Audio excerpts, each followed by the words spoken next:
Hi folks, Thursday the 5th, no FMQs today, so we're going to have a wee chat about the Edinburgh local council elections and the various consultation documents that have been produced both by Westminster and Holyrood. And we might even divert into Gorgeous George. Yes, yes. Let's hope so. Good subject. So what were you thinking about with the Westminster version of the consultation? Well, apart from that, it's Westminster. This whole idea has been called by the Scottish Parliament. I think it's a Scottish subject. There's been less than 3,000. A quarter of those appear to be New Labour, brainless numpties that can't even get their own words together, and have just 750 or 740 of them. Yeah, Came via the Labour website. Basically, you just click on. There was a link on the Labour website. A petition letter. Oh, they haven't got the news yes, and to there was actually a link. articulate their So own it's, views. it's not a consultation. No. It's It's a a sham. referendum. I think what Chance. I agree. I think what is shameful is the media presentation in today's both the Herald and the Scotsman. The Scotsman actually put a headline up, and they put it out on Twitter as well. So they deliberately misled the readership. A parcel of rogues in a nation. That the consultation said that 75% of the people want a single question, and therefore that what it said was in their headline, there will only be one question. That's what the Scotsman says on their headline. It's put into parentheses. But the Holyrood consultation, the SNP consultation, Scottish Government consultation, is already sitting at, I think, 11,000. 12,000 they said yesterday. So, I mean, it's 4 times as many people. And it's still got 5 weeks to go. So, they're just going to ignore that, are they? Because is it not really for Scottish people to decide? Is it not a case of Scottish sovereignty, the sovereignty of the people and the Parliament? That's what they voted for, not a bunch of Tories. Well, Sanwa's insisting on it being policed.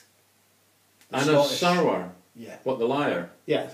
Well, he's He's been accused of being a liar. liar by Wings Over Scotland, and Wings Over Scotland, that's the Rev Stew fellow. Yeah. Yeah. And he's challenged Sarwar to sue him in court. And he's outlined it went up last night on his blog, on Wings Over Scotland blog, and he's outlined in there in detail what Sarwar said and rebuts it completely. Yeah, he said they're rigging it. I actually watched him on the television when he said that. He said they're rigging. But they've already agreed to take out all the anonymous comments. Yeah. Which is, as far as I'm concerned, undemocratic unless you can prove that there's shenanigans at the crossroads. I mean, people are entitled to give their comment without giving their name. I mean, there are people in positions who, if it were known what their views actually are, it could jeopardise their position, their job, whatever. So why shouldn't they be allowed to say something? I think another point is that, as has been mentioned elsewhere, these consultations, both of them, are from a pre-digital era. They really don't. They're unnecessary. They're not. They don't function properly compared to if you do ordinary. You know, if you use social media properly and crowdsourcing and all the rest of it. Even if you're not digital friendly, if you get up sit down with a friend who is, you can actually contribute much better. Like you and I do on Twitter and things. Yeah, but the thing, surely they're going to be completely blown out of the water just by the number of responses.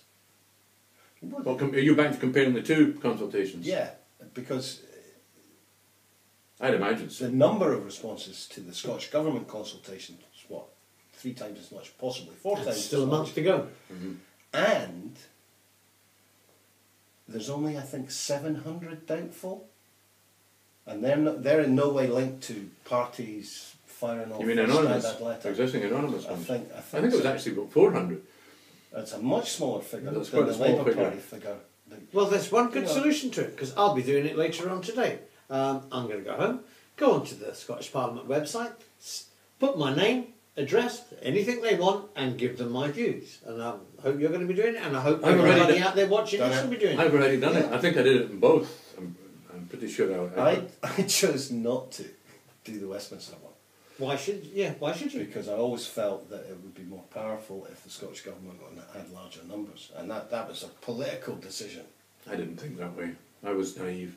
Well, You've only got to see the result with that 750, and fully a quarter of them haven't got the brains to actually articulate their own views onto why. I mean, all they need to do is sign it and say, I don't believe in it. So have the SNP once again trumped Of course, the probably. unionist parties? Probably.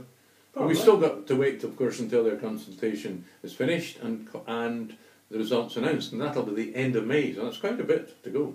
Yeah, I think it would be quite powerful if it didn't actually go down the SNP line.